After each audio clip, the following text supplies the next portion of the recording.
Live. It's Wednesday, it's 11:15 and we're live in Westminster. It may have occurred 3 years ago under the previous government, but to all those whose information was compromised, I offer a sincere apology today on behalf of the British government. And I agree it is right that an apology is issued specifically to those whose data was compromised. Apologies from the government and opposition over a massive breach of data of Afghans seeking refuge in the UK. But was the secrecy of a super injunction justified? Applause from the audience in the City of London, but should the Chancellor make some of them pay a wealth tax?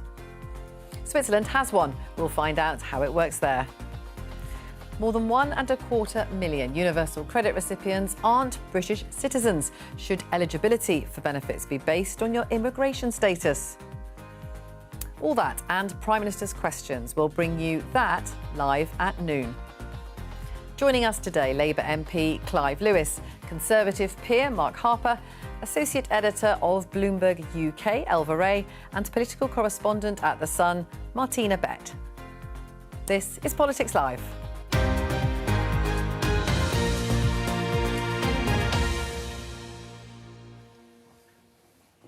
Well, let's start with that huge data breach of Afghans who were trying to come and live in the UK. It was kept secret for 2 years. Let's have a look at this from the former Defence Secretary, Sir Ben Wallace, who was in charge of the MOD at the time. He says, "I make no apology for applying to the court for an injunction at the time. It was not, as some are childishly trying to claim, a cover-up." So, Clive, was it a cover-up? Well, I mean, I don't think I need to say that it was a cover-up. I mean, it's clear that the truth wasn't being told. Look, I've written about this extensively, not about this particular issue because I didn't know about it, but about the fact that having served with many of those interpreters in Afghanistan, I still have those on the run, people who serve with the British Army, on the run across Afghanistan, Pakistan, emailing me, asking for help, begging for help. We let a lot of people down. People who serve with us, people who put their lives at risk. And obviously now we hear that their details were exposed. Not all of them are here. Now, from my perspective, there's a deep cynicism here because at the same time, Rishi Sunak and successive Conservative ministers were running around screaming, "Stop the boats."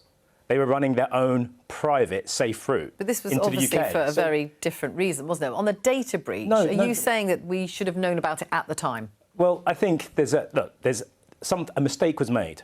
OK, I'm not going to go down the route of the leader of the opposition who wants to kind of now witch hunt to find who that person was. Lots of mistakes were made in Afghanistan. This is one of them. I'm sure there will be others that will be revealed. But for me, it's the cynicism here that whilst we are acknowledging that we have an obligation and a duty to thousands of Afghans, at the same time we're running around screaming with no safe routes, "Stop the boats." But you were happy. Is a cynicism. Were you happy That's with a deep cynicism, You were happy with the decision trust. by Sir Ben Wallace to get an injunction, which then became a super injunction.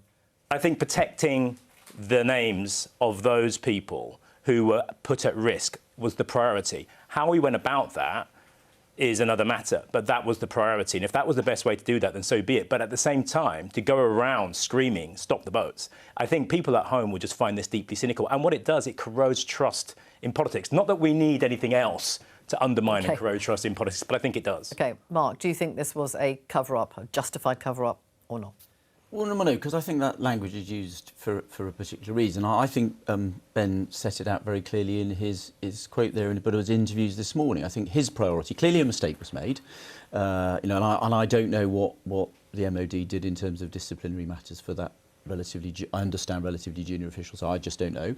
But when ministers were then informed about what had happened, their priority was to protect those people, as Clive rightly says, those Afghans who'd served with and supported our forces, in Afghanistan. And I think that was the priority. And I think when ministers were weighing this up, I think that had to be the priority. And Ben set out very clearly his thinking was to protect those people. And the bit I don't agree with Clive about is it's perfectly reasonable to say, at the same time, the government set up a scheme and has had a number of schemes to enable those Afghans who were at risk because they served and supported British forces in Afghanistan, and enable them to come here because we do owe them something. That is perfectly consistent with saying we don't want people coming here where we don't have that obligation, and where they have no right to come here. And by the way, come here from a safe European country, France. Let's just stick with the secrecy element of this, first of all. The politicians seem to think it was justified. Do you think so? Well, I think that we can all understand why those names were not initially released. But I think that maybe this sort of the injunction, super injunction element doesn't really give enough credit to journalists, like our colleagues. I mean, I wasn't involved in any of this, but I mean, we routinely don't report the exact details of things or hold things back if there's a sort of security risk or a risk to the people that we're reporting about. All the people involved in this story are responsible journalists. The initial justification, my understanding from the reporting now, is that they wanted to keep these names secret while they could be resettled and protected. And then that justification changed, that these people weren't being resettled, no help was being given to them. It looks as though the Taliban may have already had access to the list. Meanwhile, our colleagues in the British press couldn't report on it. I think that's where the issue... So it went on too long, maybe, the secrecy, Martina? But like the important element wasn't secret if the Taliban already had it. And then it becomes more of, is this just to sort of cover the government's own backs? Martina? I think the issue here is not like, was it a cover-up? It certainly looks like a cover-up. And I think that's the damaging issue, because actually people looking at the papers this morning are going to say, what else is the government hiding, right? Because there's a problem with public trust. Clive, you just mentioned it. And after a string of scandals, you know, the infected blood scandal, the post office scandal, people will look at this and think it doesn't matter that it was done by the previous Conservative government. People are going to blame the current government. And there are questions about, you know, the length, why this was covered up for so long. And there's political questions as well, because we heard from Nigel Farage this morning questions about, you know, this is incredibly uncomfortable for whoever's in charge. The cost of asylum seekers is mounting. It's also that this was a super injunction. This sets a completely, you know, new precedent for British democracy, for British journalism, that you can't even report on the existence of an injunction. That raises a really chilling prospect for all of us. And you'll notice that Ben Wallace doesn't really justify the super injunction. He just makes clear he asked for an injunction. He said this morning it became a super injunction. Yeah, and it sounds as though the judge offered it, but no one's really justified. I want to bring in our chief political correspondent, Henry Zeffman, on all of this. You heard a bit of that there, Henry, about the debate. I mean, can you explain what was going on here, but also the tricky questions that there are, really, for this government and the previous government? Yeah, well, just to pick up just where the conversation was there, I think there's likely to be not so much debate and wrangling about the initial decision to seek an injunction, and it was an injunction rather than a super injunction that the government sought. But that initial super injunction, as it became, was granted for 4 months, specifically because of safety concerns around the Afghans named in the data breach. I think perhaps the political questions are why successive governments, principally the Conservatives, but then also ultimately a Labour government, sought the extension of that super injunction. I think given that ultimately a review commissioned by this Labour government concluded that by now at least the extra risk posed to the Afghans named in that data breach by the Taliban was minimal, essentially, beyond the risk that they were already posed by being in Afghanistan under Taliban rule. You know, you have to question whether the government really should have allowed that super injunction to roll over again and again. And an important point is that actually the super injunction was lifted by Mr. Justice Chamberlain in May 2024. I mean, actually, as it happens, just a day before Rishi Sunak called the general election. But the government appealed in order to keep it there, successfully appealed, which is why it was only lifted yesterday. So, I mean, that presumably means that there are certain things that weren't able to be scrutinised. I mean, just explain what it means in terms of Parliament and MPs being able to scrutinise what the government's doing. Yeah, I mean, I think the implications span so many different areas. There's a question of costs. I mean, the government is saying that the amount of money involved in this secret element of Afghan resettlement is much lower than some of the figures that are being quoted in the papers. But nevertheless, these are still costs that were not being disclosed to Parliament, to the public, actually, in a way, I guess, to the markets, who, as we know, are pretty important in terms of what they think about the credibility of the public finances and the outlook for the public finances. Then there is the disclosure more generally to Parliament of the breach itself, but also then how the government decided to respond to the breach. There are questions raised, for example, by the former Conservative leader, Sir Ian Duncan-Smith, in the Commons yesterday about whether perhaps a select committee could have been allowed to scrutinise this privately in a way that they weren't. I mean, as we actually saw when super injunctions were last controversial more than a decade ago, when they were mostly being taken out by footballers to cover up affairs, they can be broken in the House of Commons by parliamentary privilege, which all MPs have. But one interesting detail to the reporting by various of the publications who were clearly involved in this for a long time is that actually the government does appear to have told both Sir Lindsay Hoyle, the Speaker of the House of Commons, and Lord McFall, the Speaker of the House of Lords, about the existence of these super injunctions in order to ensure that if it suddenly looked like a parliamentarian was about to use parliamentary privilege to break these super injunctions, they could stop them. That's quite interesting to me.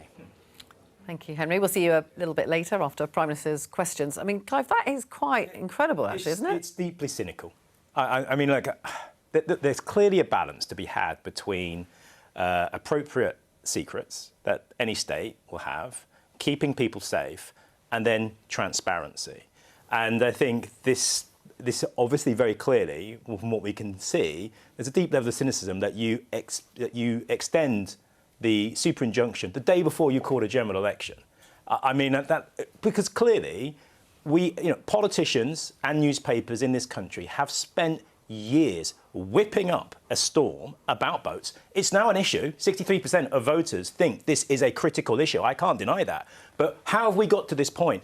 And then what you do, the cynicism, to then make this secret because you've whipped up a storm, you don't put any safe routes in place, you have a complete fiasco when it comes to bringing people out of Afghanistan. Do you think they were worried about telling the British public they were letting Afghanis in? It just undermines people's trust in government and the reasoning behind why they're doing these things, which is basically our saving. Mark? No, I think the reason why that's nonsense, with respect, is I listened to the Labour Defence Secretary this morning.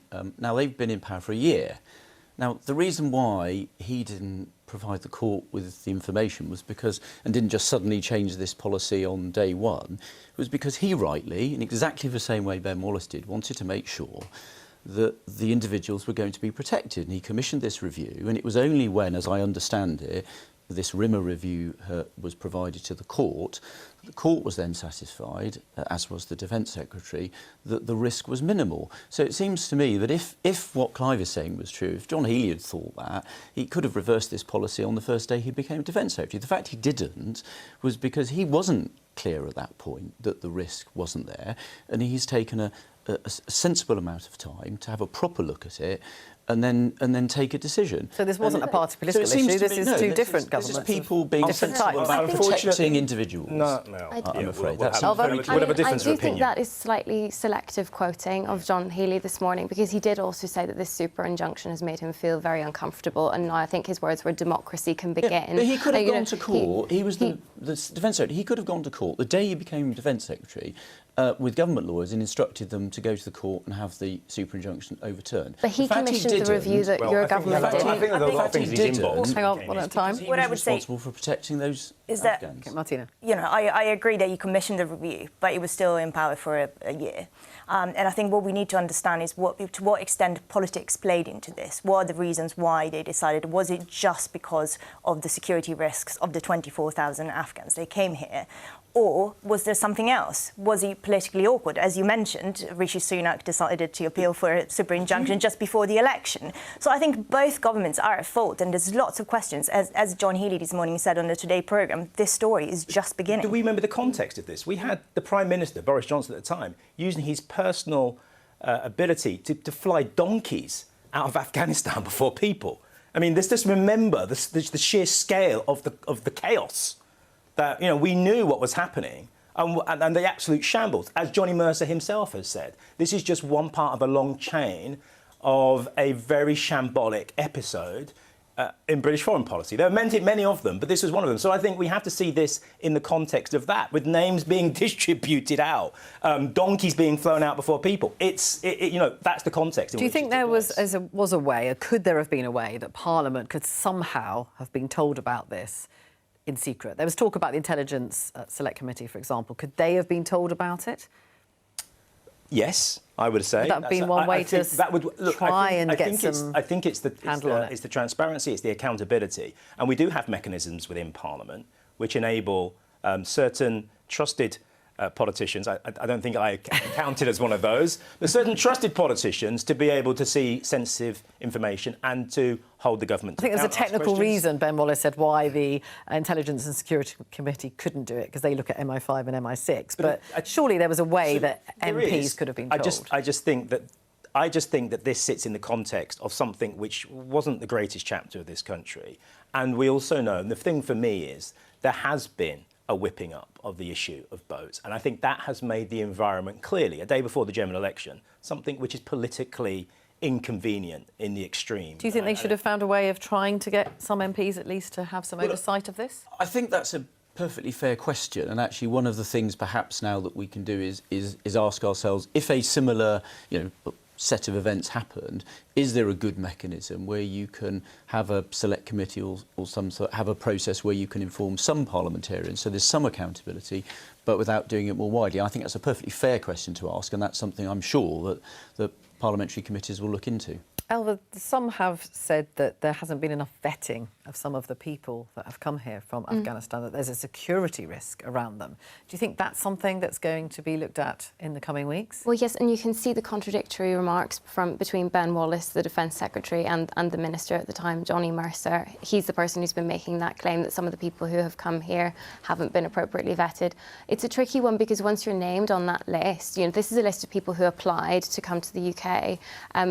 It was up to the British government to ascertain whether they had been working with the British government or not, and that was why the whole list leaked. So there is a risk that those people were named, they had no link to the UK, but because they were then at risk, being named on this list, which the Taliban may have had access to, then the UK ended up having a duty of care towards these people and had to look after them because of the risk that the British state itself had put them under. So I think that will be an interesting one. But I think we should just probably, just stepping back on the political question, I actually don't think that we need any more inquiries or reviews to know that this would have been very bad for the Conservative government if it had come out before the election. I think some people have a lot of sympathy for the fact that this was an official at the MOD who leaked this. It could have happened under any government, but it did happen under the Conservatives at a time when a lot of bits of the British state were kind of falling apart, and this was this growing narrative of broken Britain. You couldn't get a GP appointment. There was a backlog in the courts.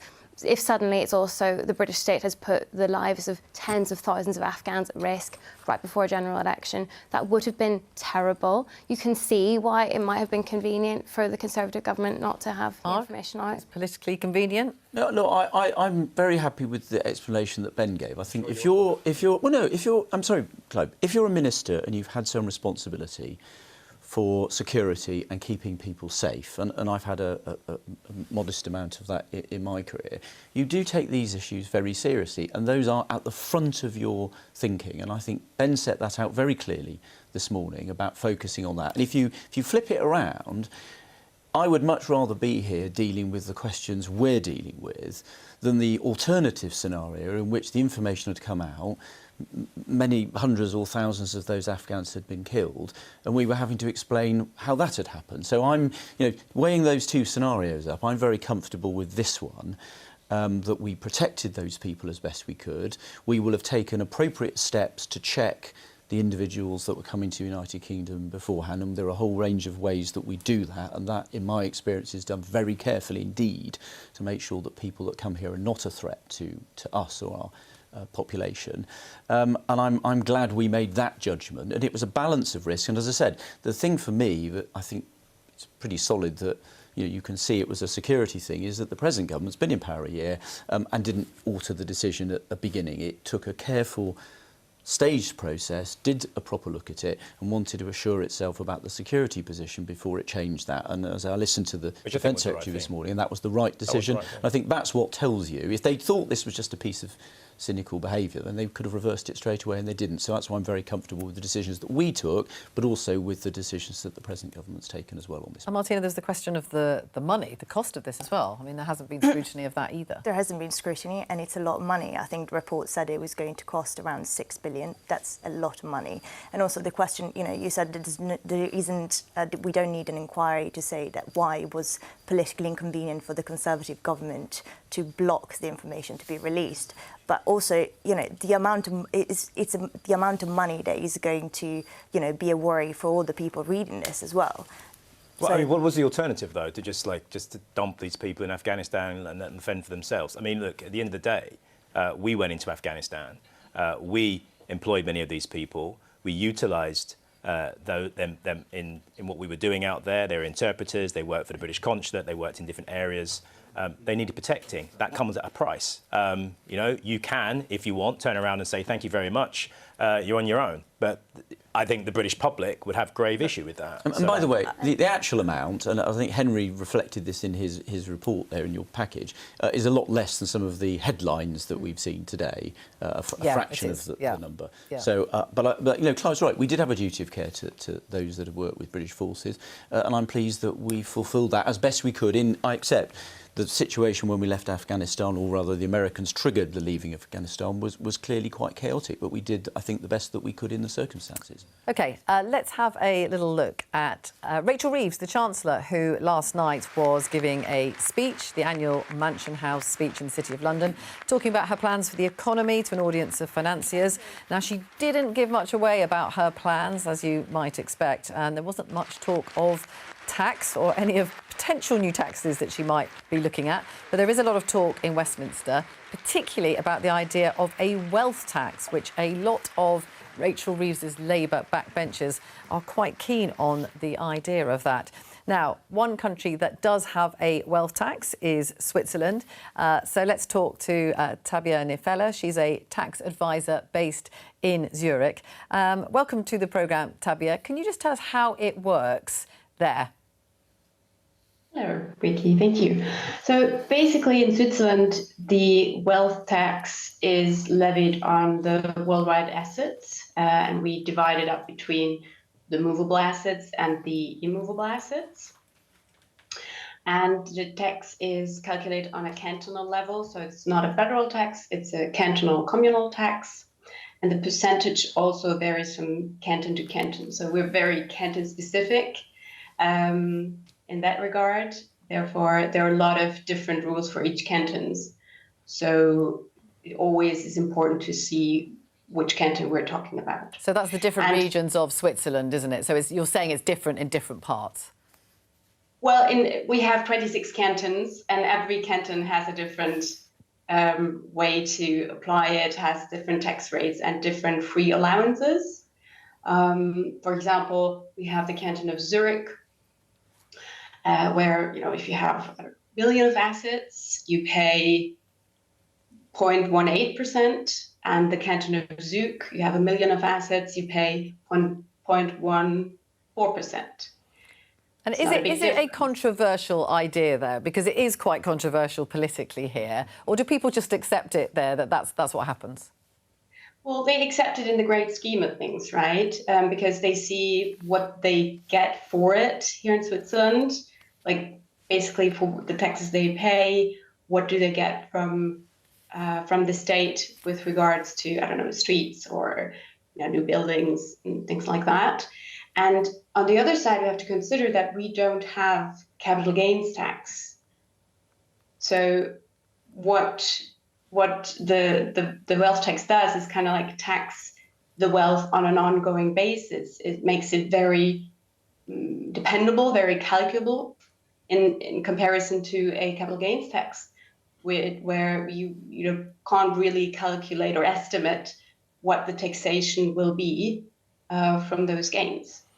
And so is there any evidence that it's put wealthy people off living in Switzerland? We don't get that impression here that it has.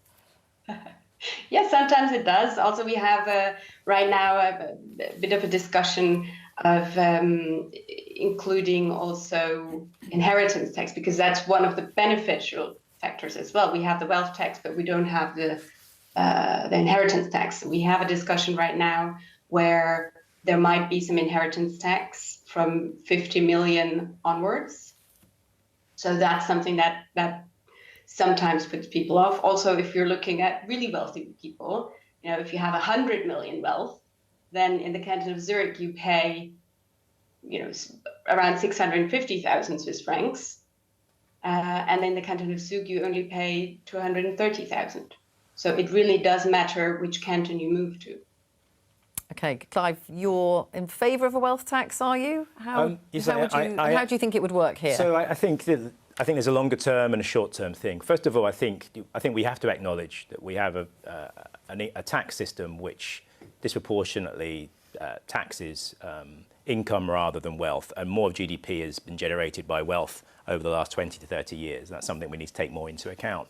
Secondly, assets are quite tricky to work out. And I think it's a longer term project on the actual assets. So it's very popular, we know, 2% tax, wealth tax on assets over 10 million. There's like 60, 70% of the population that thinks it's a good idea. But working out what assets are and what people have can take quite a long time. And I don't think that's something that the Chancellor has. So what we can you think it's not very workable? Well, I think it is, but it's going to take time to work that out. And people will try to hide things and so on and so forth. But I think it's on income from wealth where we can get the immediate gains. So that's things like pension tax relief. It's very generous for those who have high pensions. We can begin to taper that, so those with smaller pensions pay less, but we can begin to raise billions from that. Equalising capital gains tax with income tax will also raise billions. So there are ways that we can do this in a quite short order, which would mean that we could raise money, we could use wealth to generate money for the economy. What I would say, though, is I'm going to be quite controversial and say that wealth taxes alone aren't going to sort the problems that we have in the British state. It's going to require an overhaul of the tax system, a fundamental overhaul of the tax system. We have a Byzantine tax system. And I think also we need to have a conversation about income tax. That's something I know we pledged in our manifesto not to raise. But in this country, take-home tax for a large swathe of people is higher than in many of the G20 countries. But here's the kind of... Well, hang on, can we just bring... I've just got a final point. I would say she made a really important point, the guest there, which was people in Switzerland can see what they're getting for their high taxes. And I don't think, whilst we're handing out billions to corporations who are siphoning that money off to run our public services, I don't think it's going to work. OK, Mark. A wealth tax. It works in Switzerland, apparently. First of all, it's very clear that it's instead of other taxes on capital in Switzerland. But Switzerland's almost the only place it works. Other countries like Britain, comparable countries like France and Germany and the Netherlands, for example, have tried this. It hasn't worked or hasn't raised hardly any money at all, and they've junked it. So it's a terrible idea. We have a very progressive income tax system. The top 1% of earners pay 28% of income tax. It's right that we have a progressive But it's about system. Taxing income, isn't it? Well, and it's about taxing wealth, so that the wealth is not being taxed, is the argument. Well, it is an income from tax. When you get income from your wealth, you do pay tax on that. So I think, but the real context here is that Rachel Reeves needs to raise money because she's increased the amount of money the government's spending. The government says it wants to increase growth. That isn't working. And we've seen this morning, inflation's now much higher. It was 2% when we left government last year. It's now at 3.6%, and it's going to continue to go up a bit more. So the government's economic policy isn't working. She's already broken her manifesto commitments once. The government said it wasn't going to raise national insurance contributions, and it did. On jobs, that's reduced employment. We now see unemployment higher. Every Labour government has left office with unemployment higher than when it came in. Let's just stick on this point of a wealth tax for a minute. Elva, it is quite a live debate, isn't it, in some sections of the Labour Party? I mean, how do they view it, do you think? Well, so the context here is that taxes will basically have to go up in the autumn budget. The government isn't even really denying that anymore. But Rachel Reeves has boxed herself in. She's ruled out those sort of three main taxes which create the bulk of the revenue for HMRC. And so Labour MPs want a wealth tax, and the government is really conspicuously not ruling it out, which is why we're all talking about it. But I think it's interesting because as Clive, even, you know, one of the MPs who wants this to happen, has basically said it's not workable in the short term, or certainly our formal definition of a wealth tax isn't workable. One of the people who wrote the report, the Labour MPs have been circulating about how a wealth tax would work. That person has told Bloomberg that there's zero chance the government will do it in the October budget, because we just don't collect the kind of data that you would need. We don't have the information about people's pensions, about the amount of wealth they have in property to be able to do this. So I think the thing probably to be looking at that Clive has been getting at is other taxes on wealth that aren't a formal wealth tax, things like capital gains tax. Let's just ask Tabia quickly, how do you collect that data in Switzerland? Like, how do you find out where the wealth is? That does seem to be an issue here. Yes. I mean, for one, pension assets are exactly the assets that are exempt from the wealth tax here in Switzerland. So a lot of Swiss people have a lot of their assets in the pension, and it's exempt. For the properties, if they're in Switzerland, then the cantons do the evaluation, and you know, you as a taxpayer get informed of that. And for any foreign properties, you know, we're talking about the market value. So you estimate a market value, and then this is what it's reported in the Swiss tax return generally.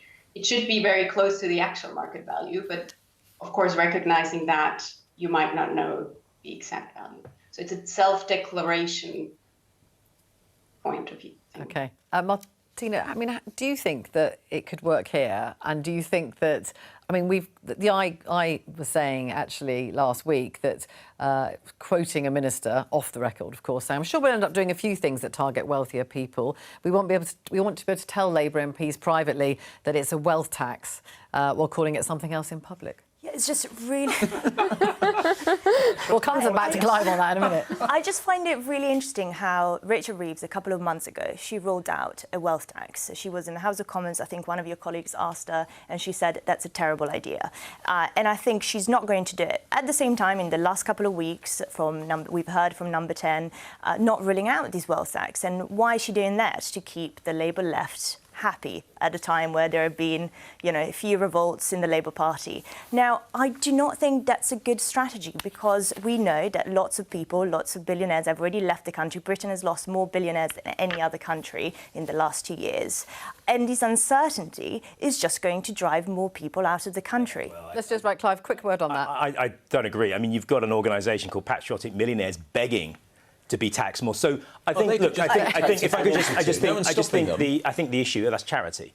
I think the issue here also as well that I think we need to expand out on is, you know, we look over the US and the undermining of democracy there. Why is that happening? It's because of the amount of wealth and money that is being ploughed into politics, which is undermining our democracy. You've got people like Peter Thiel who are enemies of democracy. And one of the reasons why you need to tax wealth better is to take out the power and influence that many of these organisations and individuals have in our democracy. We talk about a crisis of democracy. What's generating that? It's the inequality within our societies that is driving the climate crisis, that is driving the crisis of democracy. And you can kill two birds with one stone. You can undo that, and you can invest in public services by taxing their wealth more. OK, we need to move on. Tabia Niefella, thank you so much for joining us and giving us your insight into what's going on there in Switzerland.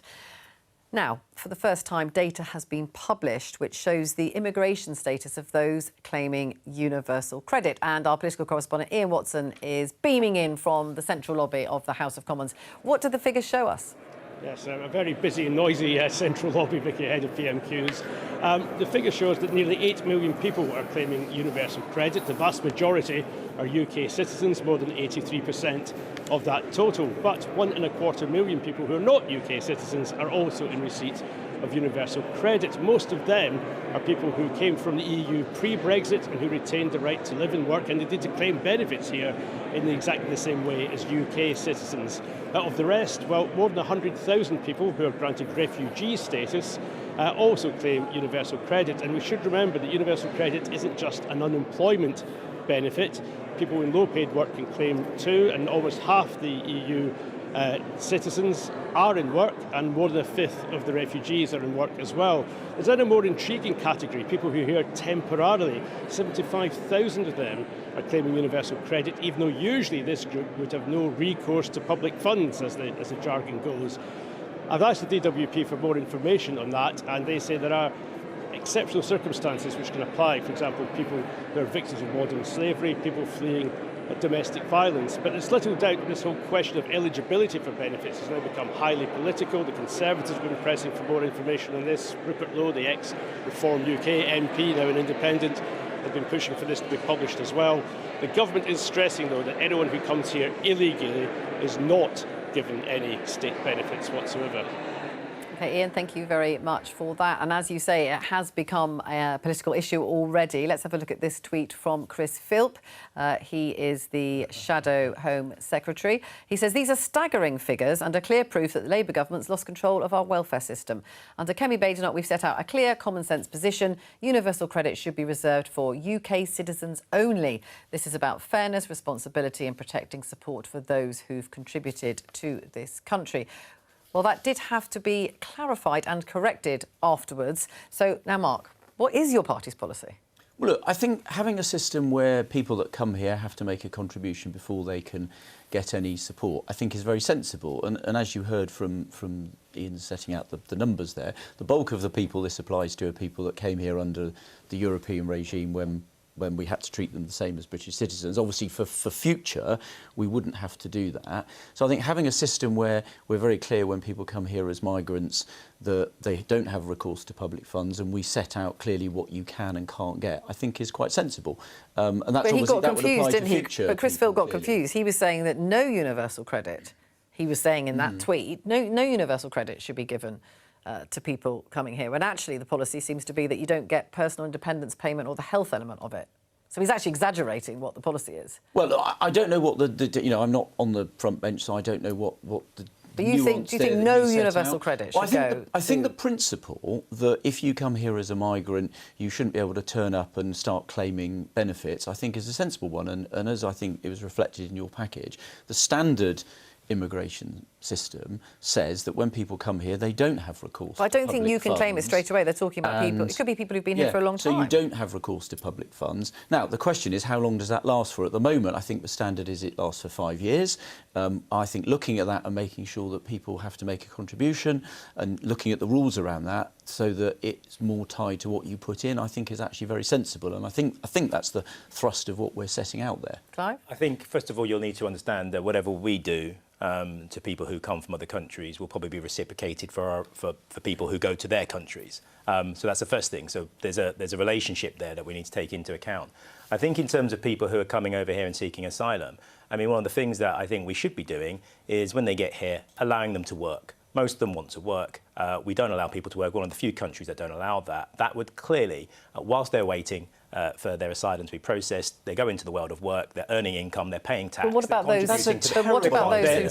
It's in your opinion. It's a terrible idea. In your opinion.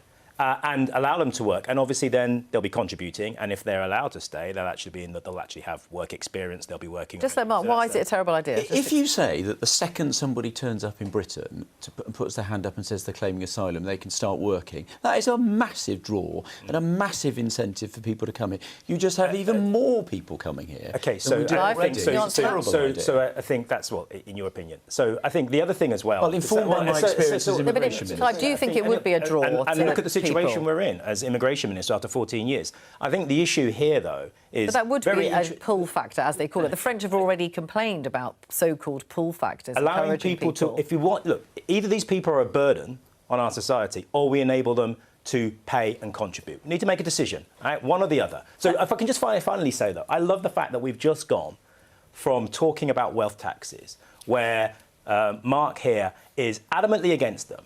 But when it comes to punishing people at the other end of the spectrum, the people who are relying on those benefits, quite happy to stamp his boot down. And I think it says everything. Oh. You're protecting your class. It's what you do, and you do it very well. No, you do. And I think what we need to understand Let Mark answer that. I'm sorry. When you say my class, right, I'm sorry, that is nonsense. I come from a working class family in Swindon. My dad was a labourer, my mum was a correspondence clerk.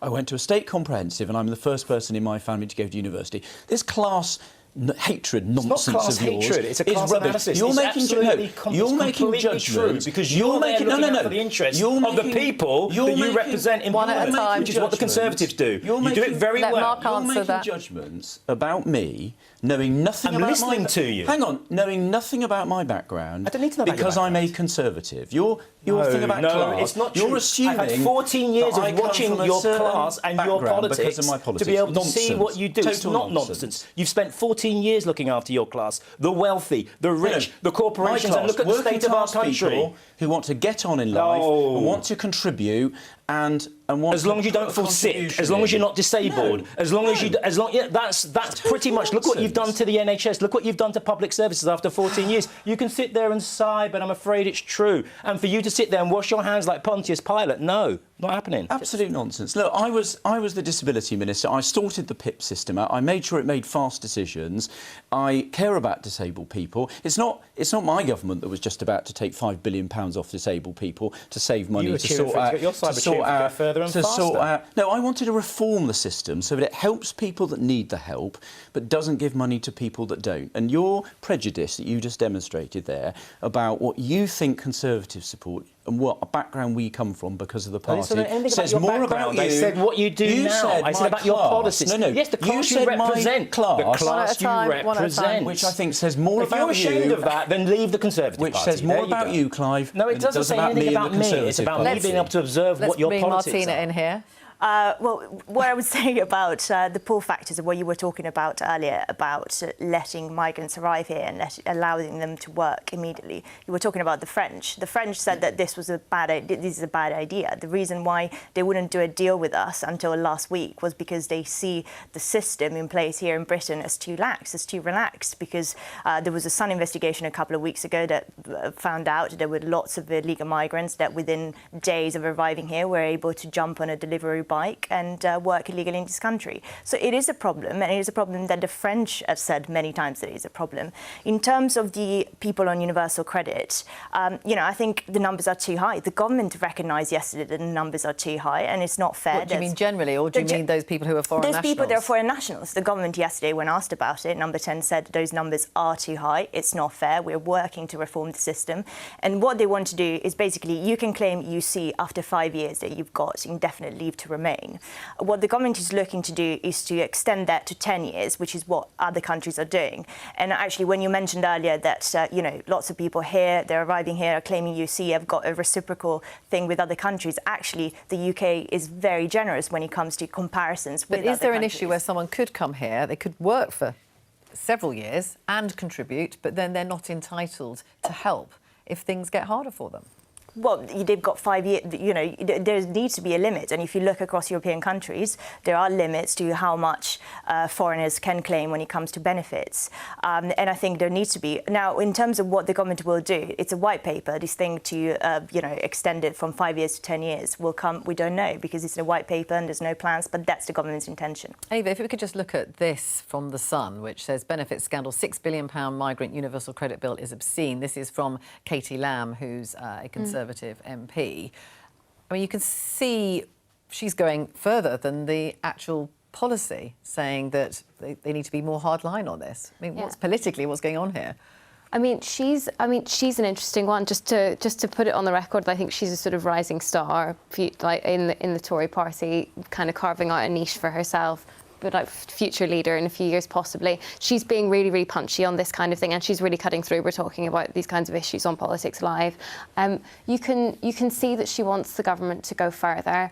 I think this poses a tricky question for Labour. They've had a difficult time over questions of migration. Keir Starmer said recently that he regretted the language that he used in his immigration speech, using that like "island of strangers" phrase. He said that he'd been busy, he didn't read the speech properly. That has really angered some people in his party who wanted him to own that kind of language. Other people, probably Clive, other Labour MPs, are kind of relieved that he's saying that. So I think Keir Starmer is signalling that he doesn't want to do quite that tough rhetoric, just sort of mirroring reform. He wants to do it his way. He wants to be seen as just sort of sensible, pragmatic, compassionate compassionate, more middle of the road. But with sort of attacks like this coming from the Tories, it makes it quite difficult. Clive? I mean, what's going on? They're under pressure from reform in some areas, of course. And I mean, I think we've established as a party, you know, in where we are in the polls, that, you know, a race to the bottom of reform, we're not going to win it. And actually, as we go down that plug hole, we're going to shed, and are shedding, voters who have historically been Labour voters, who are going now, whether it's to the new Left Party, to the Greens, to the Liberal Democrats. I think what we now need to think about is, how do we stop this spiral? It feels to me and many people in this country that this rhetoric of hate and punching down, it's not going to end in a good place. And how do we, as politicians, mainstream politicians, say enough is enough? We now need to have a rational debate about this. By all means, secure the borders. By all means, stop the boats. But let's stop the hate, because I think a lot of people are really worried out there about where this ends up. And Elva, you talked there, didn't you, about Keir Starmer? He's treading this line, trying to keep all of his backbenchers happy, and they want different things. Yeah, they all want different things. And I think people in number 10 want different things as well.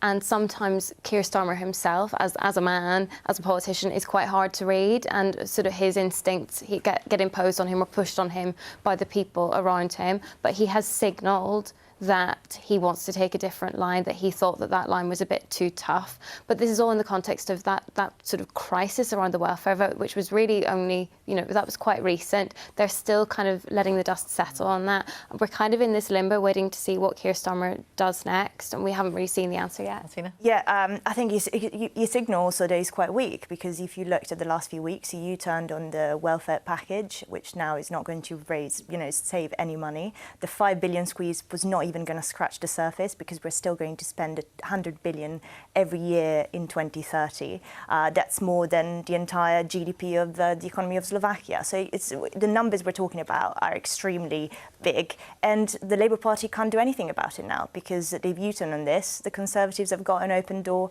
in terms of attacking them, because in the next 4 years they can't reform it. We can just have a look into the chamber, and here we are. It is time for Prime Minister's questions, the last one until September. Prime Minister. Thank you, Mr. Speaker. There's always been support across this House for the United Kingdom fulfilling our obligations to Afghans who served alongside British forces. We warned in opposition about Conservative management of this policy, and yesterday the Defence Secretary set out the full extent of the failings that we inherited. A major data breach, a super injunction, a secret route that has already cost hundreds of millions of pounds. Ministers who served under the party opposite have serious questions to answer about how this was ever allowed to happen. The chair of the Defence Committee has indicated that he intends to hold further inquiries.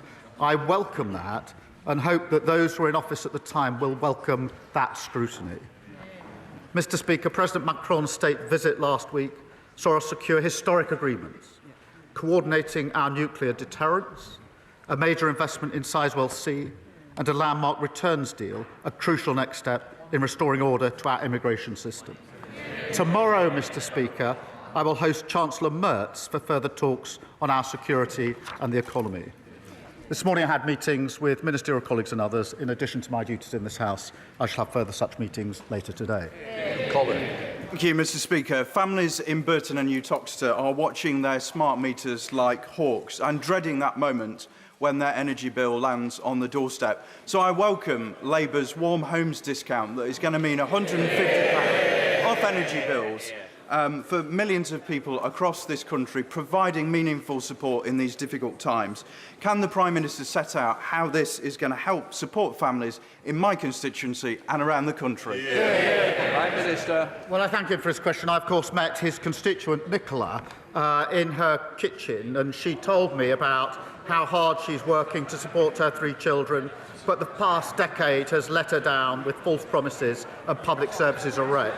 Mr. Speaker, she told me about the difference the Warm Homes discount will make, £150 off energy bills, and she had a meter, if I recall, in her kitchen recording how much energy she was using. And it would make all the difference to her, is what she told me. And I promise Nicola, my honourable friend, there's much more to come. Leader of the Opposition, Kemi Beddoe. Thank you, Mr. Speaker. Yesterday, the head of the OBR warned the government that higher and higher levels of taxes are bad for growth. Does the Prime Minister agree? Prime Minister. Mr. Speaker, I'll tell you what's bad for growth. 14 years of a Tory government. That's what the stagnant growth for 14 years, leaving a £22 billion black hole. What we've achieved, Mr. Speaker, in the first quarter of this year is the highest growth in the G7, something we promised before the election. Investment of £120 billion into this country, which is a record in the first year of any government, and 3 trade deals, all of which will boost growth. Mr. Speaker, he's talking about what he achieved. We just heard that inflation is up again, the worst in the G7. We left him with 2% inflation. We have a borrowing up, unemployment up, taxes are up under his government. The fact is the Prime Minister doesn't get it, so let me tell him. His budget last year had high taxes. That's why the economy is contracting. But, Mr. Speaker, the government has said that they won't put up taxes for people on modest incomes. But they also seem incapable of explaining who is in that category. So can the Prime Minister clear up the confusion and tell us what he thinks a modest income is? Prime Minister. Mr. Speaker, I think of the working people across this country who put in every day and don't get back what they deserve, and that's who we're working for. That's who we're fixing the country. The sort of people that work hard but haven't necessarily got the savings to buy themselves out of problems. And, Mr. Speaker, that's who we're working for, and that's why we put the national living wage up. That's an extra £1,400. The national minimum wage up, that's £2,500 a year. The triple lock, Mr. Speaker, that went up pension up £470. And of course, we're extending childcare, opening free breakfast clubs and free school meals. We know exactly who we're working for. She comes here every week and just talks the country down. Mr. Speaker, I'm not talking the country down, I'm talking him down. I asked him what a modest income was. He answered what a working person is. He doesn't know what a modest income is, and even on working people, they cannot define it. The Chief Secretary to the Treasury said that working people are people who don't get a payslip, but millions of self-employed people don't get a payslip. So are the self-employed next in line for a Labour tax rate?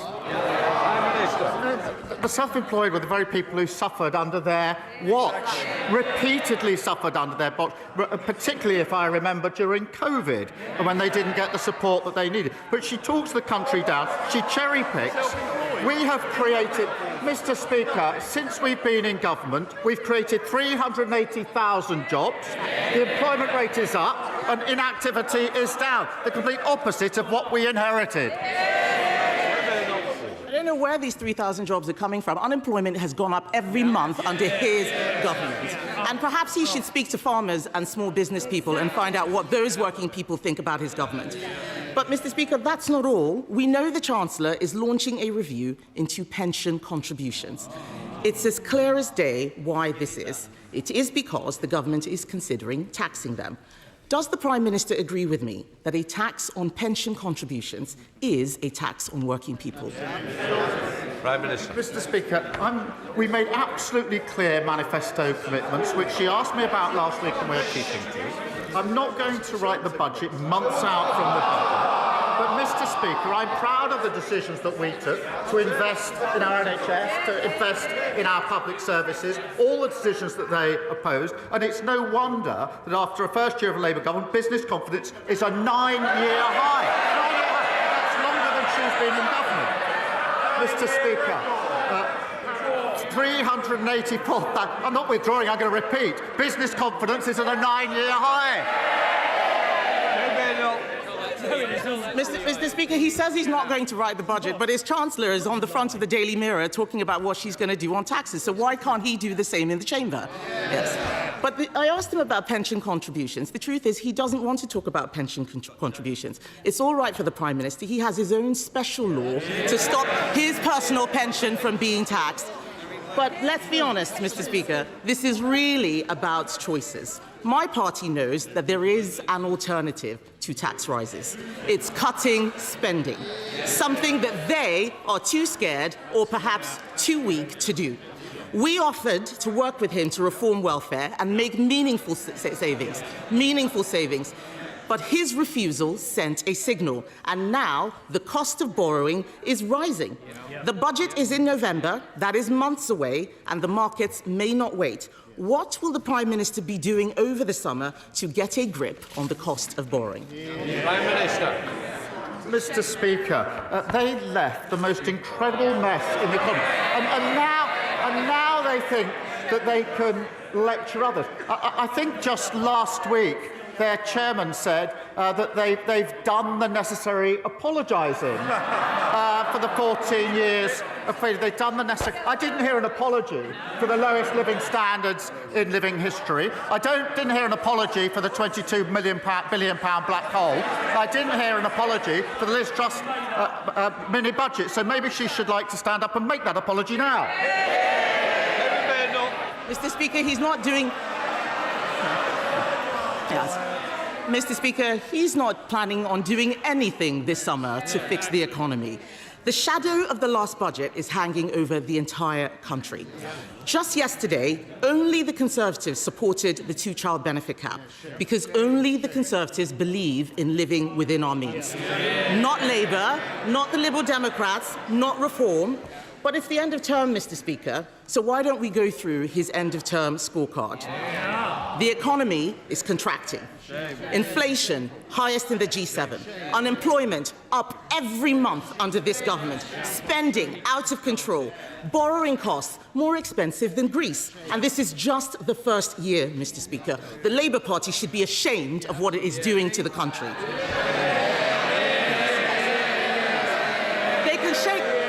Mr. Speaker, they can shake their heads as much as they like. The fact is, this summer, they're going to have to go to their constituents and explain why they've been making such a mess over the last 12 months. And isn't the case, Mr. Speaker, that the worst, given that this is just their first year, the worst is yet to come?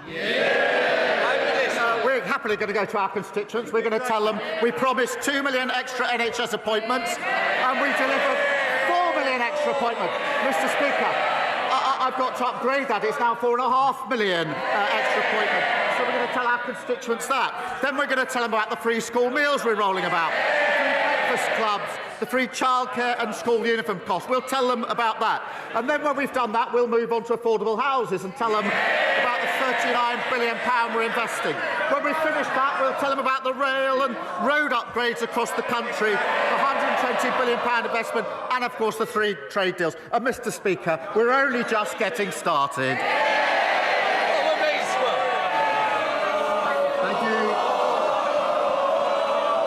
Thank you, Mr. Speaker. The Prime Minister will never know exactly how much it meant to victims of the Troubles in Northern Ireland from right across society when he came, looked them in their eyes and promised them that no murderer would be immune from prosecution. Can he tell us when the last time he spoke to the Taoiseach about the shared approach to this issue was, and can he recommit today to those victims to ensure that no murderer will be seen as above the law? Prime Minister. Mr. Speaker, this is a really important issue. Can I begin by saying I have a profound respect and debt to our veterans who served. This is a complicated issue, and we've got to get this right. Veterans are at risk because of the false promises of the last government. Let's be clear. They made a false promise of immunity that does not exist. It was unlawful, it was struck down, and it was undeliverable. Their failed Legacy Act leaves veterans exposed with no settled process. We will create a secure, transparent system that protects veterans from unjustified persecution and gives victims, families and survivors the confidence that they need in the process. Sir Ed David, Leader of the Liberal Democrats. Thank you, Mr. Speaker. Can I associate myself with the Prime Minister's words about the shocking Afghan data breach under the previous government kept secret for 3 years? And he will have our support if he decides to pursue a public inquiry. Mr. Speaker, I know the Prime Minister will agree that the shocking rise of anti-Semitism we have seen since Hamas's October the 7th terror attacks has no place in our society. British Jews should not have to live in fear of hatred, racism and abuse on our streets or online. A new report from the Board of Deputies Commission on Anti-Semitism, chaired by Lord Mann and Dame Penny Mordaunt, has set out 10 recommendations to tackle this appalling scourge. Will the Prime Minister study this report, and will his government respond to it in full? Prime Minister. Yes, we will. And we must fight anti-Semitism wherever we find it, as we must fight all hate offences, crimes and incidents wherever we find them. Sir Ed David. Can I thank the Prime Minister for that reply? I hope we will see more action to tackle anti-Semitism. But turning to the Middle East now, Mr. Speaker, the world is looking on in horror at the scenes from Gaza.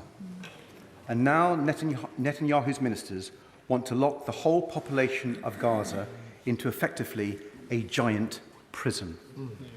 A plan that would clearly amount to ethnic cleansing, as former Israeli Prime Minister Olmert has said. Does the Prime Minister agree that this is utterly abhorrent and unacceptable? And will he make clear to the Israeli government that the UK will not stand idly by and will act, starting by sanctioning Prime Minister Netanyahu himself? Prime Minister. Well, I am appalled by these suggestions in relation to Gaza, just as I'm appalled by the reports of yet more civilians being killed whilst trying to access aid. So on both fronts, I'm appalled by what we are seeing and what we're hearing. We raise it regularly, as he would expect. In relation to the civilians being killed, I would expect them to be fully and transparently investigated with full accountability for any failings. And Israel must clearly put in place measures that properly protect civilians in line with international law. And that is the case we're pressing repeatedly. But we do also want to see, and alongside that, an immediate ceasefire so that the hostages, the remaining hostages, can be brought out and aid at volume and at speed can be got in, and a political process opened that, in my view, is the only way we're going to get a lasting solution. And the back there. Thank you, Mr. Speaker. Last week, 4-year-old Eli Tester was killed in Rottenstall Cemetery when a memorial stone fell on him. All of Rosendale was shocked by this tragedy, so I hope the Prime Minister will join me in offering our deepest condolences to Eli's parents and family. And Mr. Speaker, families in Rosendale are also deeply concerned about reports that Reform-led Lancashire County Council are considering cuts to nursery funding. This would raise costs for working parents and might even force some nurseries to close. If this is an example of the sort of efficiencies that Reform are considering, then all of Lancashire, indeed all of us, should be worried. So would the Prime Minister join me in asking Lancashire County Council to think again? Prime Minister. Can I extend my deepest condolences to Eli's friends and family? And I do join him in urging the new Reform Council to think again and to change their mind on damaging cuts that hit children and young families. I have to say, my honourable friend is doing a much better job than his predecessor, the Conservative Party chairman under Liz Truss, who has now joined Reform, which proves once again, if you vote Tory, you get Reform, and if you vote Reform, you get the Tories. Whilst both of them are cutting services at home, we support families with free school meals, free breakfast clubs, and extending free childcare. Sir Desmond Swayne. Jack Straw told us that the 98 Act places on us no expectation that we will remedy a declaration of incompatibility issued by a court. So the Prime Minister is wrong to say that the Legacy Act is struck down.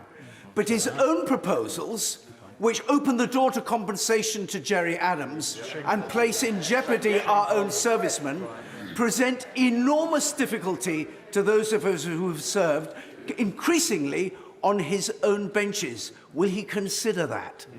Prime Minister. Mr. Speaker, the failed Legacy Act was struck down by the courts in Northern Ireland, and that leaves veterans exposed.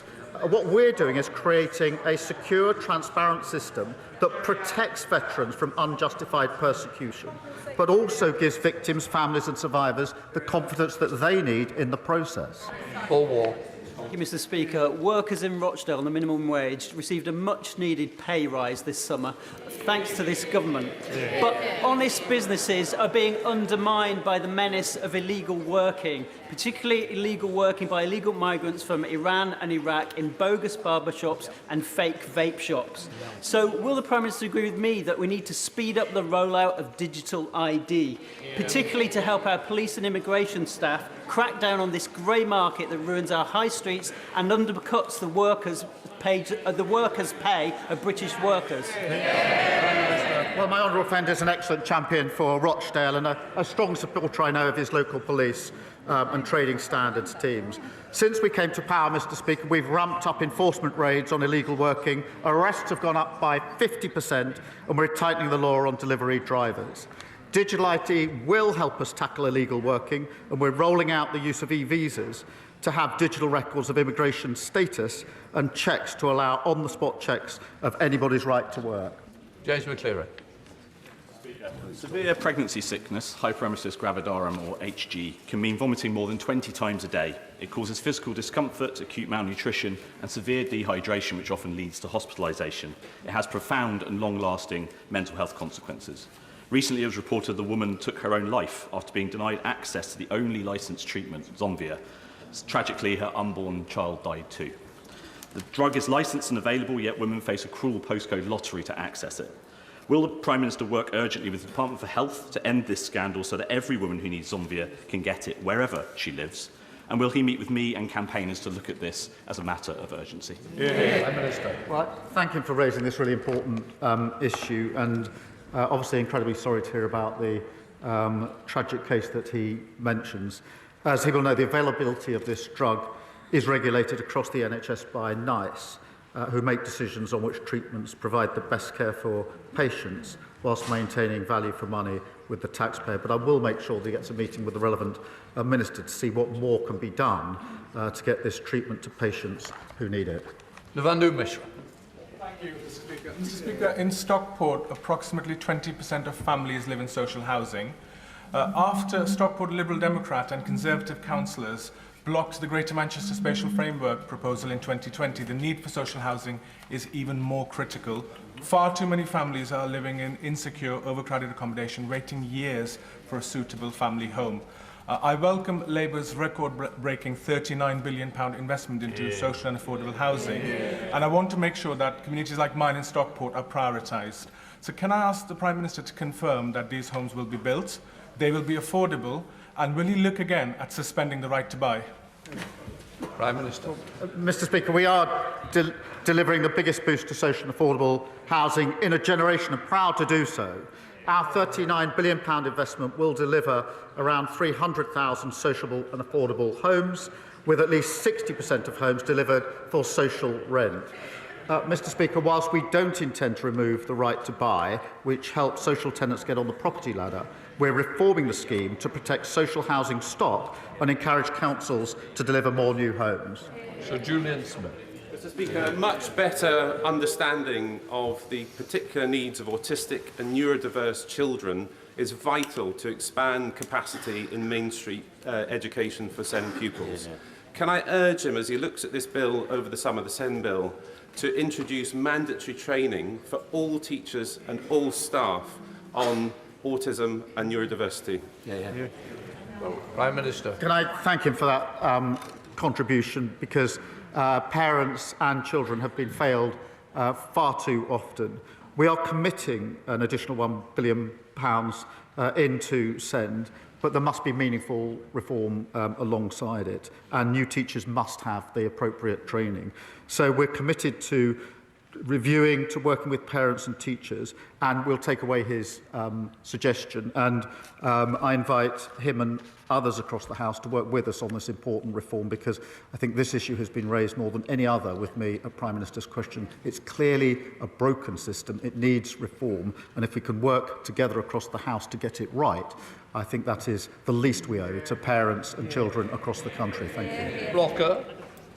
Thank you, Mr. Speaker. Can I commend the Prime Minister for his work in tackling arbitrary detention of British citizens abroad and warmly welcome the creation of a special envoy. The Prime Minister will know of the anguish of the families of Jimmy Lai, Ryan Cornelius, Abdel Fattah, Jagtar Singh Johal and others. So can he tell us when he anticipates the appointment of the envoy, and will they have real powers like their counterparts in Canada and the United States to help bring our people home?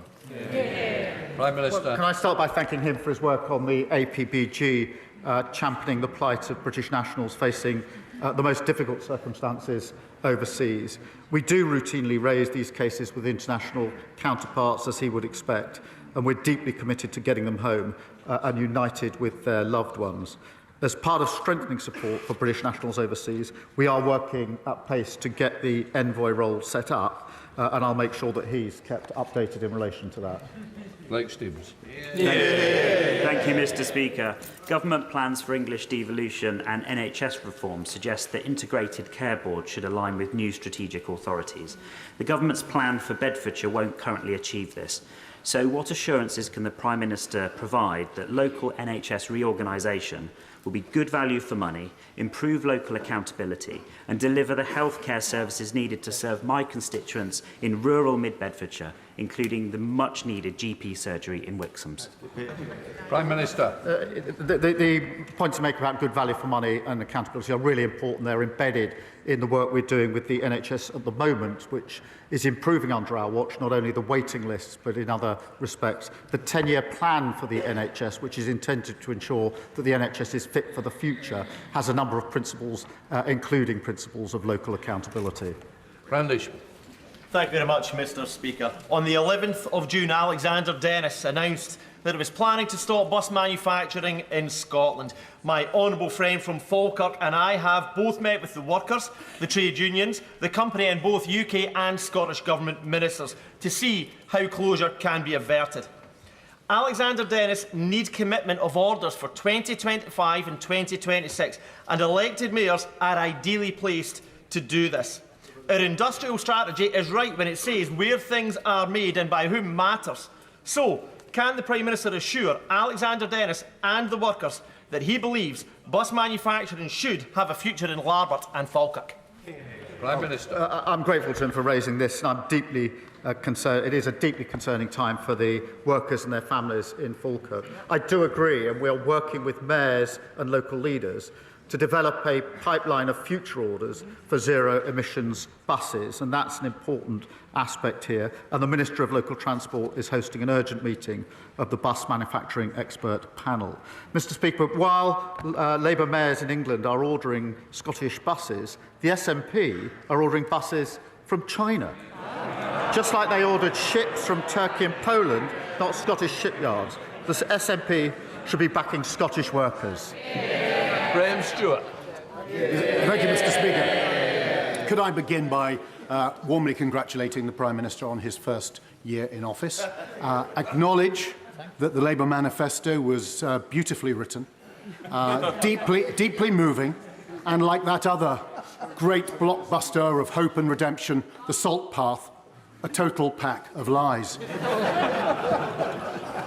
With joblessness, inflation and debt ballooning, his personal ratings collapsing, and his backbenchers on a work to rule, could the Prime Minister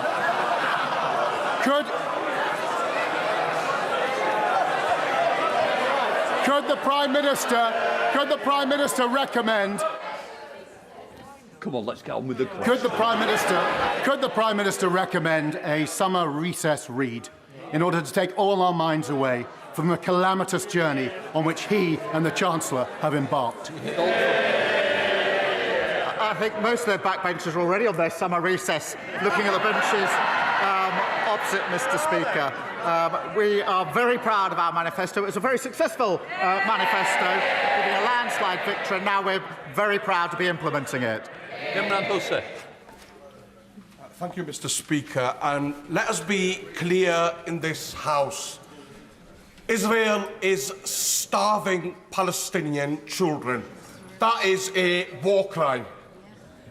Israel is killing Palestinian children as they queue for food. That is a war crime. Our government quite rightly imposes thousands of sanctions on Russia for its war crimes in Ukraine. How many more horrors must we witness before the Prime Minister acts with the same scale of sanctions against Israel to stop this genocide? Don't Palestinian lives matter? Hear, hear. Prime Minister. Mr. Speaker, as I said earlier, I'm appalled by reports of more civilians being killed in Gaza, particularly when they are trying to access aid. And each of those incidents does need to be fully and transparently investigated, with accountability for any failing. That, of course, has to be alongside the ceasefire that is desperately needed, and we're working hard with others to achieve, to release all of the hostages that remain, but also to protect civilians and get much more aid at speed and volume into Gaza.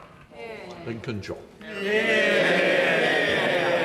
Thank you, Mr. Speaker, and I can see why you call these sessions Prime Minister's questions and not Prime Minister's answers.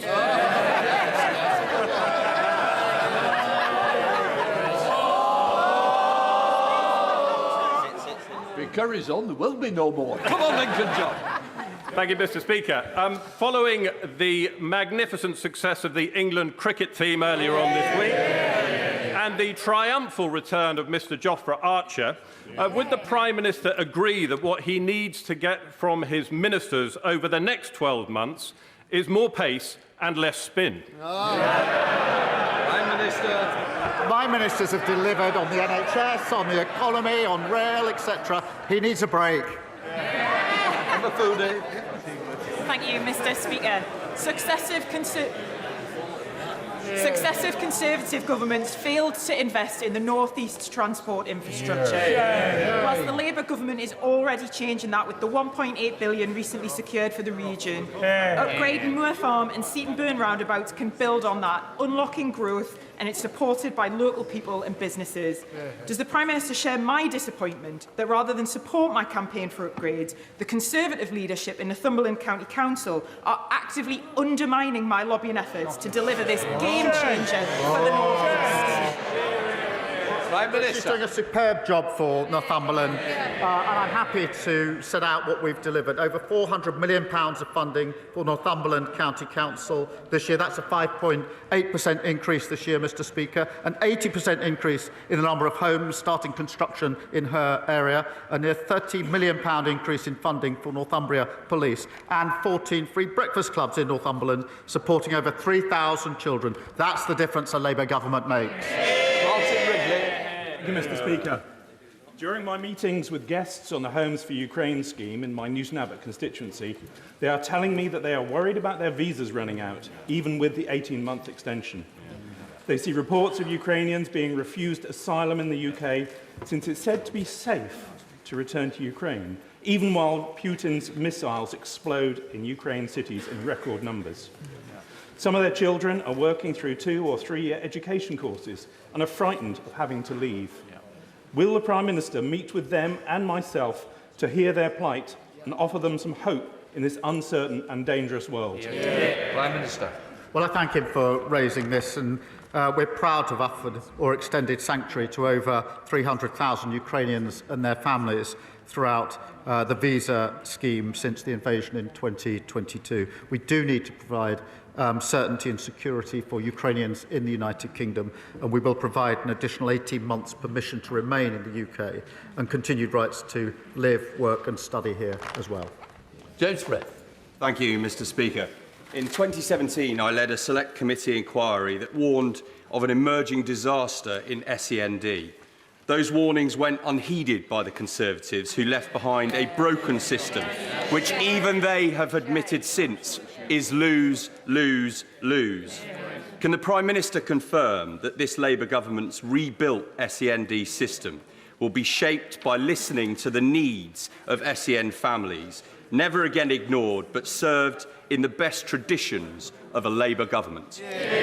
Prime Minister. Well, he's right, and I think there's general agreement across the House that the system is broken, just like almost everything they touched, which was broken at the end of 14 miserable years. It doesn't work for parents and it lets down children, and we will reform it. We're already investing an additional £1 billion, but we do need a system that truly supports every child. We're developing proposals, and I want to work across the House in order to get the right outcome. Final question, Pippa.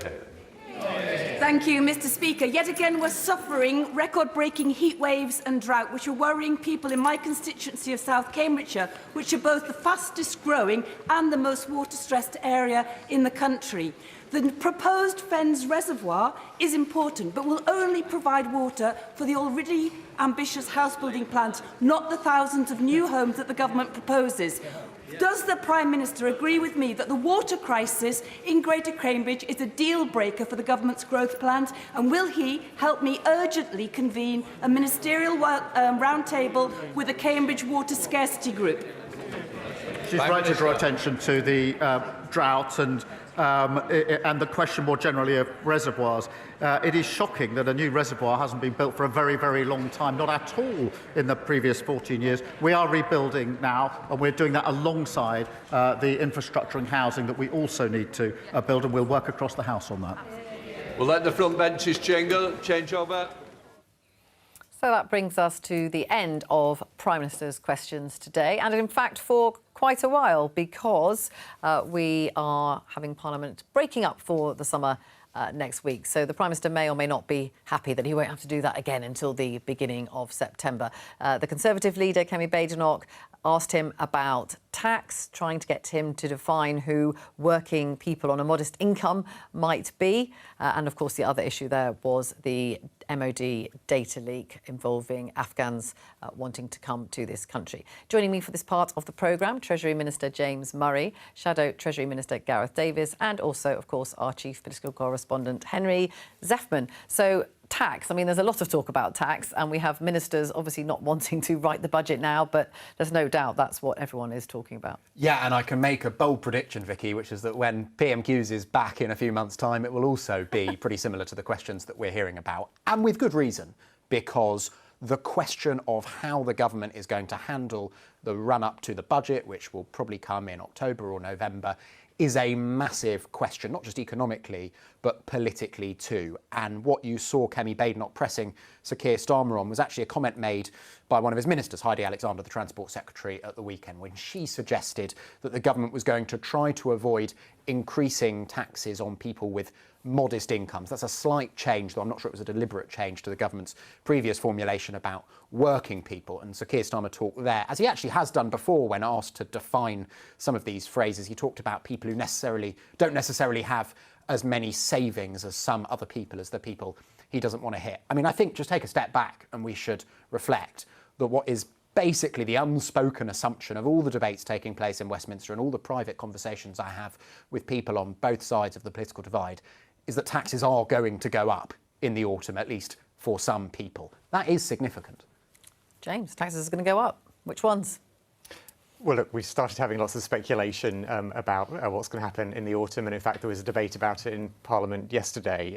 But when I was speaking in that debate yesterday, I pointed out what the government's done over the last year. And, you know, if you think about what we inherited when we won the general election, we inherited a huge fiscal pressure, the £22 billion black hole, and that meant we had to take some difficult decisions in the budget last year. We had to raise taxes across a number of different areas, but that was necessary to get the public finances back on a firm footing, to get public services back on their feet, and to really provide the economic stability which has been so lacking under the 14 years before we won the election of the Conservatives. So it was necessary then. Is it necessary now to put up more taxes? Well, look, what the Chancellor has been absolutely crystal clear on is her fiscal rules. And her fiscal rules, which she introduced at the budget last year, are critical for that economic stability that I spoke about.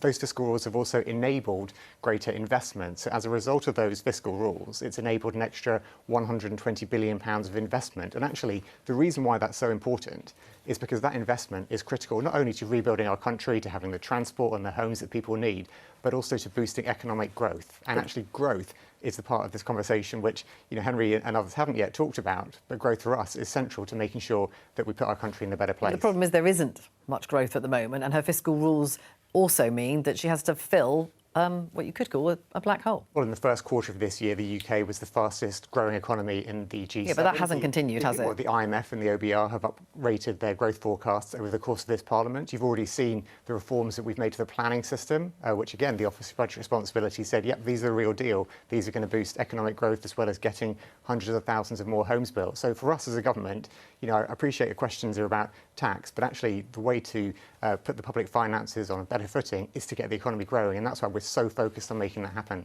But if it doesn't happen, I mean, everyone can see, as Henry said, everyone knows something is going to have to be done in the budget. Shouldn't you just be a bit more open with people that is coming down the track?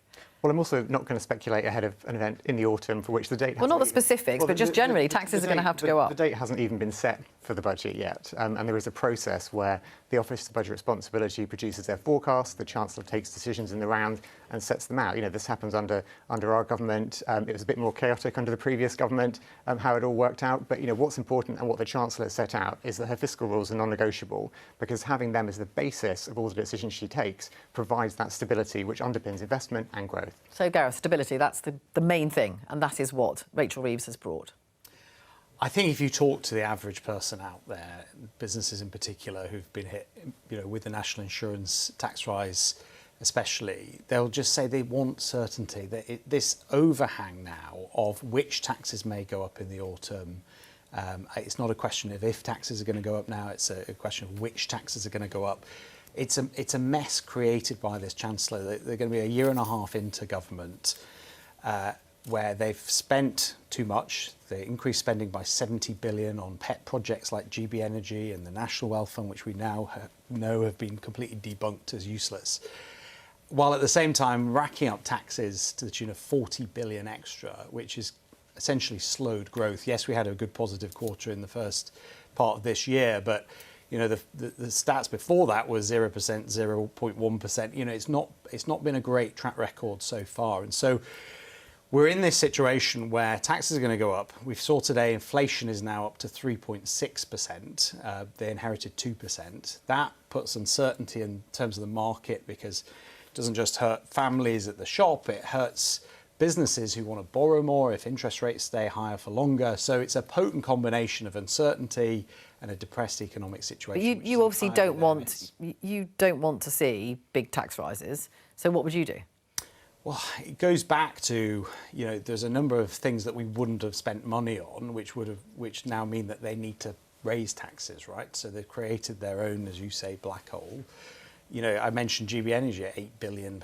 It's not going to create any new energy. A lot of people. Yes, but now, what would you do now? Well, we'd have to undo a lot of the mess. I don't know what we'll have to wait and see where we're going to be in 4 years and what we're going to inherit when we come back in, if we're fortunate to do so. But it's about the reckless spending. I mean, the pay rises for the junior doctors is a classic example. They're now going to go on strike, having had a 22% pay rise last year. So, James, you've been reckless spending. I mean, Gareth has some cheek talking about recklessness when we look at the record of his party in government, not just Liz Truss, by the way, the whole 14 years, how they run public services and the economy into the ground. And, you know, I think it's one of the dynamics that I see quite often with opposition politicians, which is that, you know, they're happy to criticise some of the difficult choices we took last year about taxes, but actually they're not saying they wouldn't fund the NHS. They're not saying they wouldn't put the money into schools. They're not opposing our decisions about supporting public services. And I think what people want... Yeah, but there are now decisions that you have made. I mean, everyone has heard you say about the legacy, but there are now decisions that you have made. So the national insurance rise, for example, came into effect in April, and the Governor of the Bank of England saying it is clearly having an impact on employment. And at the time, when the Chancellor announced the increase in employers' national insurance contributions, we recognised that it would have an impact.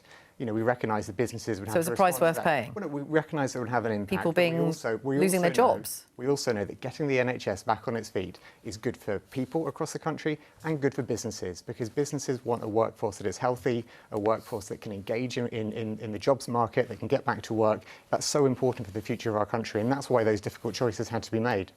Henry, not getting much guidance on what tax rises might or might not happen. But, I mean, what are the options for the government if they decide that tax rises do need to happen? Well, look, as James said, it does depend ultimately on what the Office for Budget Responsibility's forecasts are, and that's what the fiscal nerds call an iterative process, right? So there's a lot of back and forth between the two of them over that concentrated period. But look, there are some things that have been conspicuously not ruled out. Now, there are a lot of Labour MPs, some of them, at least privately, people who you would not expect, i.e. people who are not necessarily firmly on the left of the Labour Party, who want a wealth tax. What they each mean by a wealth tax tends to vary a little bit, but it is something that Rachel Reeves has not yet ruled out. That is striking, though I think it's quite hard to see, given the approach she's generally taken to the economy and things she's previously said. Quite hard to see her reaching for that lever, but, you know, let's see. I think the things that a lot of people expect will happen, for example, include extending the freeze in the tax thresholds. Now, in practice, that is a tax rise for a lot of people, but it's much less perceptible and easy to notice, and that's why the Conservative governments for so many years reached for that lever. The big thing, though, that the government continues to insist, and Sir Keir Starmer said this at PMQs last week, and I'm sure would have said it again this week if he'd been asked, is that they are not budging from their manifesto commitments, and that is very significant because they're the sort of big tax levers that you can pull: income tax, national insurance, employees' national insurance as compared to employers, and VAT. So, James, let's look at some of those. I mean, wealth tax, can you rule that out? Well, look, let's just say, look at what Henry just said around our commitments in our manifesto, around VAT, around employee national insurance, around income tax. You know, that was our commitment to people in the manifesto, and that promise. Yeah, so you're not going to do those, but what about a wealth tax? Well, look, I'm not going to write the budget here today. Well, no, but you don't have to tell me the actual specifics. Well, I'll tell you what I can tell you. You could say we're not doing a wealth tax. I can tell you what we did last year's budget. You can look at what our priorities were, and we had to take the difficult decisions, which we've spoken about already today. But look at what our guiding principles were, making sure that we do things in as fair a possible way. So you can't rule out a wealth tax. Is that because so many of your MPs would like to see one? Well, as I said earlier on, we're going to have the process. You're in the Treasury. Are you looking at? Is work being done on it? There's a process that plays itself out later this year. Is work being done on a wealth tax? There's a process that plays itself out later this year where the Chancellor takes decisions in the round. But if you look at the guiding principles we had in taking those difficult choices last year, we scrapped the non-dom tax status. We introduced VAT on private school fees, which the Conservatives opposed, by the way. So would you consider their wealth taxes that you've already done and you're not going to do any more? Well, you're asking about, what's guiding us as a government, and when we're faced with difficult choices, we want to make sure that they're done in as fair a way as possible. And I'm giving you examples of what we've actually done. So you could argue they were taxes on the wealthy. They were taxes on people with greater wealth. Yes, you so could that look at taxes last year. So that might be the way you go. Well, I'm giving you examples of what we did last year to show that what are the guiding principles when we're approaching the budget. Would you say that a freeze on tax thresholds is raising taxes on working people? Well, look, I can see you're trying to tempt me into more and more speculation. That's just a fact, isn't it? Would you say you've talked about your manifesto commitments that you're not going to raise those certain taxes, and we've heard the Prime Minister say he doesn't want to raise tax on working people. Is an extension of the freeze on tax thresholds? Do you consider that to be one or not? Well, let me say two things. Firstly, the manifesto commitment was very clear about not increasing income tax, national insurance and VAT on working people. But the second point, which I think is really important here, is why are we even talking about thresholds? Why are we even talking about threshold freezes? And it's because what we inherited from the Conservatives was a freeze through until April 2028. That was the Conservatives' decision to freeze those thresholds right through till 2028. At the first budget we had last year, we said we're not going to continue that, but we're going to maintain our manifesto. So when the Tories brought that in, and you're right, the Conservatives did bring in that freeze on tax thresholds, I think you probably said that was a tax on working people. It was an income tax rise. Well, the point that I'm making, though, is that... Is it an income tax rise? Lots of people would consider it that it is. Do you think it is? Well, the commitment that we had in our manifesto, which I'm saying we're sticking by and we're maintaining that promise, is around income tax, national insurance. But it's about the rate, isn't it? It's not about that. Well, as I say, I'm not going to speculate so you could do that. Budget here live on air. But the reason why, and Gareth will come in on this, and I'm sure he'll explain what his thinking was at the time when he was a Treasury Minister. Gareth, I'm going to make you answer the question now. Right, now hang on a second. Sorry, I've been sat so quietly. But your last government did bring that in, the freezing of tax thresholds. I'll tell you why in a second, but I've just got to but do you think it's a tax rise? If it was extended by 2 years, yes, it is. It's a tax rise on working people. It's a tax rise on working people. Let me just be clear about two things. James said we made a manifesto commitment to not raise VAT, income tax, and he said employee national insurance. That is not what the manifesto said. It said national insurance. I just want to pick up on that because Okay, well, let's just go back to what your government did. Screaming at the TV right now because that was not what they were told before. Politicians are clearly very attractive to freezing tax thresholds. Right, so your government did it. Do you think now an extension by 2 years? Do you think that's a good idea? So we had a situation where we had to deal with a global pandemic, which nobody seems to talk about anymore, which cost us £400 billion. And as on the back of that, we were very honest and clear with the British people that we needed to pay down that debt. Yeah, and people accept that. People know that there was a lot of money that needed to be found. We froze the thresholds, and we were clear that we needed to do that to pay down that debt. We were very honest about that. Actually, Rachel Reeves, to her credit, was very clear herself, and you can pull the clip from the last budget where she said it is a tax on working people.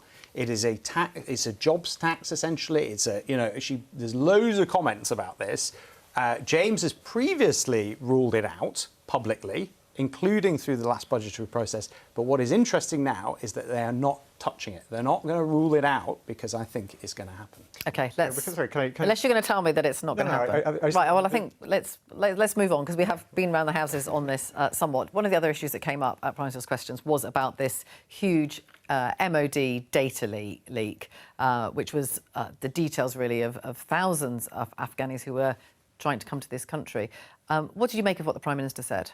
I thought it was quite interesting. I mean, he said that ministers who'd served under previous governments, either Conservative governments, had serious questions to answer.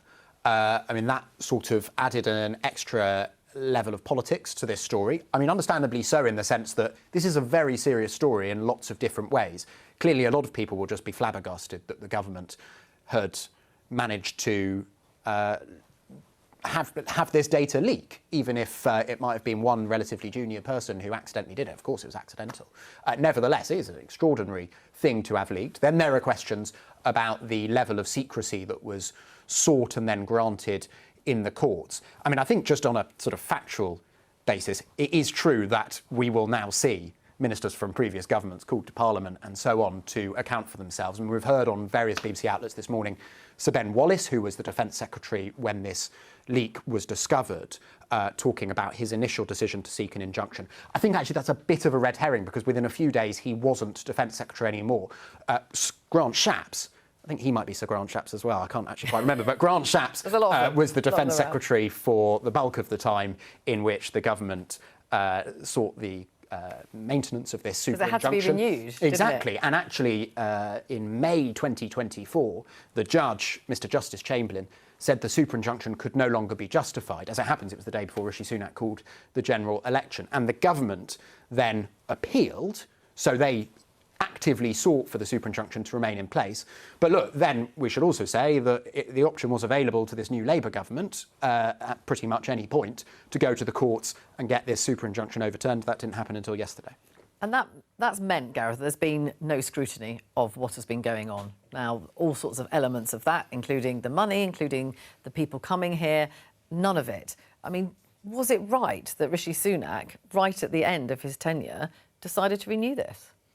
So, some will see this as a cover-up. Yeah, so the first thing to say is it's right, actually, that John Healey, the Defence Secretary, has apologised on behalf of the British government. We, as an opposition, including, I think, most serious politicians, have acknowledged that this is a serious breach. It shouldn't have happened. And, as I say, it's right that we apologise to those who are affected by it. I think you've got to put yourself in the in the environment and the context in which the previous Defence Secretary had to make decisions. And as he set out, I think quite eloquently in an op-ed this morning, there was a genuine fear that people who had put their own lives at risk to help British armed forces were at risk again if the Taliban, who are an outrageous regime, got hold of this information. And so it was sought as an injunction to prevent any action being taken against these individuals with safety in mind. Sometimes it's the extension of it, isn't it? That then went on for, under the last Tory government, a long time. Yes, and as Henry pointed out, the Labour government have only just acted yes, you both today. Did it, but there are parliamentarians who feel that they've been gagged on this. I'm afraid, again, you've got to put yourself in the position of the government at the time, in a very difficult environment with a difficult decision to make. The decision was taken to try and protect those lives, and as the Rimmer Review has pointed out, that was actually successful. No action has been taken by the Taliban against those individuals, to my knowledge. And so, I think time will tell, but I think it is difficult in those situations to know what to do. Do you think someone should have lost their job over this? Not a single person has lost their job over this. I think we need to acknowledge it should not have happened. In government, well, everyone would say that. Sir Ben Kay introduced a series of measures to help prevent this happening again. I think the most constructive thing to do is to look forward and say, how did this happen and how do we prevent it? OK, so you think it's OK that no one's lost their job. Do you agree? I think we as a government don't know all the detail about what happened before, because obviously it's a decision that was being kept very under wraps and had a super injunction about public reporting of it. I'm sure John Healey knows enough about that. Well, I think I suppose the point I want to make is that there is what's happened historically with the previous government, and I think now more details of that will come out. It will obviously be looked at by the media, by the public, by parliamentarians. In terms of what we've done since we took office, John Healey saying he wanted this independent review, wanted to find a way forward, now lifting the super injunction, ending new applications for that scheme. All of that are actions that we've been able to take as a government. I think now that the super injunction has been lifted and the things are in the public domain, people will now start to look at the decisions. Well, I think lots of viewers will be looking at this and thinking this is the first time ever we've had agreement between the two of you sitting there, and they might see this as a cover-up. There was no, this carried on for 2 years. No one knew it was going on. There's money that's been spent. There's questions over whether some of the people coming here have been vetted, who these people are, should they be here, and none of it's out in the open. But the point I'm making is, what is the right way in order to find out what has happened? But 2 years, it's the fact that it went on for 2 years. Yes, but you're asking me to make a judgment right now, today, about what happened. And what I'm saying is that now the super injunction is lifted, now this is out in the open, there will now be a process of, I'm sure, parliamentarians looking at it, the media looking at it, the public looking at it. That is the process through which people will take a judgment on what happened. And do you think that at the end of that, there might be one person who loses their job? Well, should they be looking at that? I think that question makes sense, because I'm saying I'm not going to pass judgment on it today, but there is a process through which we will see this play out in the coming weeks and months. Which could go on for another, well, very many months. But I think it's the right thing for me as a government minister to let the information come out for people to make their conclusions, rather than me jumping to one today. I think we should just stress that the government having a super injunction is unprecedented, at least to my knowledge. I mean, I guess by definition I wouldn't necessarily know. There might be others, but we don't think there are. And I think there are implications of that beyond this specific case, which Parliament is going to have to talk about. Now, it's worth clarifying, initially the government didn't seek a super injunction, they sought an injunction. So the distinction being that they wanted an injunction which would have stopped the media reporting on the existence of the leak, and there are very obvious safety reasons why they were arguing for that. But the super injunction meant that the media couldn't even report the existence of the injunction. That just seems to me to potentially have implications for other areas of government policy. I mean, we've got Treasury Minister and a former Treasury Minister, Shadow Treasury Minister here. I mean, are you comfortable with the idea in other areas of public life of the government spending quite significant amounts of public money with no public knowledge that such a expenditure exists because no one knows about the scheme? I think, as you say, it's a very unusual set of circumstances which have led us to this point. It is, by the way, the judiciary who imposed the injunctions. It's requested, yes, but it's not the government, just to be clear, who... But they did continue renewing it. Yes, I think that's quite clear. Are you worried as a parliamentarian about that point here? The sort of principle of this? Because, as Henry says, we don't know if there are others out there. The fact that it's happened, that this was able to go on and all this public money spent and again, no scrutiny. I think context is important, and the fact that this is a very unusual set of circumstances where people's safety are at risk, people who put their own lives at risk, in warfare to help British personnel. I think most people would find that quite reasonable, that we should seek to try and protect those people. But some do suspect that because this was about immigration and numbers of people coming here, that it was unhelpful to the Conservative government just before an election if this had come out. No, I think that is a political point that is unhelpful and kind of juvenile. What we're talking about here is the safety of individuals who I've said helped the British Armed Forces, and the Defence Secretary at the time took a decision which you can disagree with, but he took a decision to protect those individuals. and this was his method. And James, are you content that the vetting, the right vetting, has been done on the individuals that have come here? Well, I think we have a moral duty to people who stood with us in Afghanistan. We need to make sure that we honour that moral duty. I think you have to balance the facts of the case, which will now come out in the public domain, with the principle of accountability, the principle of transparency. And actually, if you look at what was, I think, driving what the Defence Secretary, John Healey, has been doing, is that principle of accountability and transparency, obviously making sure that by putting things in the public domain, you weren't endangering people's lives because of that moral duty that I referred to, but it's navigating our way through that complex set of circumstances. OK, that's all for today, but I'll be back tomorrow with more Politics Live at 12:15 here on BBC Two and on iPlayer.